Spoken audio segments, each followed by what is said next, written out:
ধন্যবাদ। আমরা অবগত হওয়ার সাথে সাথেই আপনার স্পটে চলে আসছি।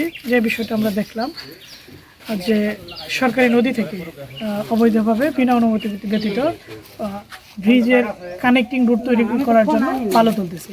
এখানে একটা বিষয় আপনারা সবাই জানেন যে এটার জন্য কিন্তু প্রকল্পে আপনাদের লেগে আমাদের স্যান্ড ফিলিংয়ের জন্য অর্থ সংকলন করা আছে, বাজেট ধরা আছে।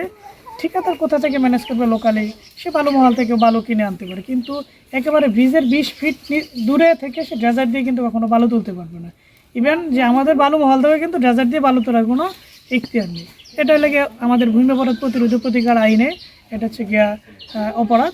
সেজন্য আমরা এখানে তাকে যে ইনি ড্রেজার লাগিয়েছিল তাকে আমরা সাথে সাথে ধরি এবং লেগে আমরা 50,000 টাকা থেকে বালু মহল আইনে জরিমানার ঘোষণা করি এবং একই সাথে তার বালু তোলার জন্য যে লেগে পাইপ এবং ড্রেজার এগুলা আমরা লেগে নষ্ট করে দিই। এবং আমরা একই সাথে এই এলাকাবাসী যারা আছে তাদেরকে আমরা একটা হুঁশিয়ারি দিচ্ছি যে অবৈধভাবে নদী থেকে কেউ যেন লেগে বালি বা লেগে মাটি উত্তোলন না করে। ধন্যবাদ।